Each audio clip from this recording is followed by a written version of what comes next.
भाजपला लोकसभेमध्ये एक मोठा धक्का बसला महाराष्ट्रामध्ये. 22 वरून डायरेक्ट 9 वर आली. ना मोदी लाट चालली ना महाराष्ट्रामध्ये महायुतीची जादू चालली. दोन पक्ष फुटले, मात्र त्याचा भाजपला 1% सुद्धा फायदा झाला नाही. मात्र आता महायुती विधानसभेसाठी सज्ज आहे. त्यातल्या त्यात भाजप कोणत्याही हद्दीपर्यंत जाऊ शकतो निवडणूक जिंकण्यासाठी. त्यामुळे भाजपचं जे हायकमांडने त्यांनी सांगितले की चाचपणी सुरू करा, सर्वेस करा आणि भाजप विधानसभेला सर्वात मोठा पक्ष झालाच पाहिजे. त्यामुळं भाजपने आपली पहिली यादी सेट केलेली दिसते 50 उमेदवारांची. खरंच हे 50 आमदार होतील का? सर्वात पहिलं नाव त्यात येतं देवेंद्र फडणवीसांचं. नागपूर दक्षिणमधून ते स्वतः लढणार आहेत हे फिक्स आहे. त्यानंतर चंद्रकांत बावनकुळे जे अध्यक्ष आहेत सध्या महाराष्ट्राचे, ते कठोलमधून लढू शकतात.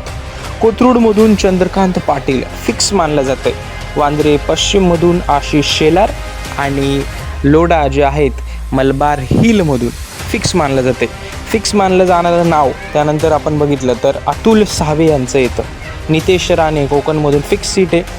त्यानंतर आपण बघितलं तर संदीप धूर, बंटी शेठ, मिहिर कोटेजा, राम कदम, विद्या ठाकूर, रवींद्र चव्हाण, राधाकृष्ण विखे, गिरीश महाजन जामनेरमधून, राहुल कुल दौंडमधून, अश्विनी जगताप जर त्यांनी भाजपचं तिकीट घेतलं तर, त्यानंतर महेश लांडगे हे नाव, संजय केडकर असं नाव, असे जे हे नावं आहेत मित्रांनो, जवळपास जी पहिली छोटी यादी निघू शकते त्यात ही नावं फिक्सली राहणार आहेत असं सांगितलं जाते.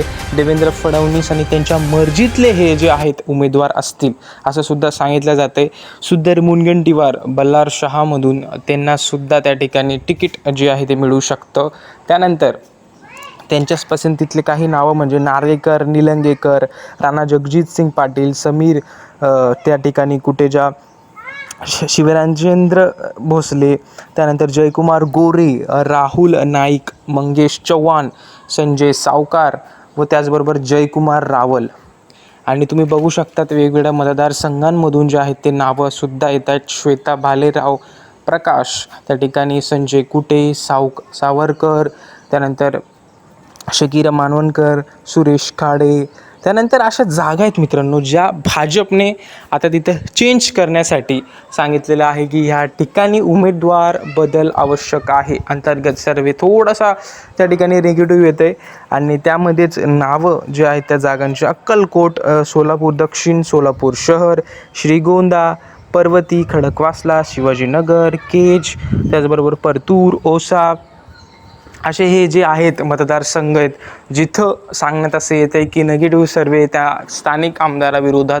त्यामुळे ह्या जागा ज्या आहेत त्या फिक्सली तिकीट जे ते रिचेंज होणारे, तिकीट जे ते कापण्यात येणारे हे फिक्स मानलं जातं आहे. देवेंद्र फडणवीसांची पुढची तयारी कोण कोण असतील आता येणारे पुढचे स्टार प्रचारक हे सुद्धा समजेल आपल्याला. तुम्हाला काय वाटतं भाजप किती जागा जिंकेल महाराष्ट्रात?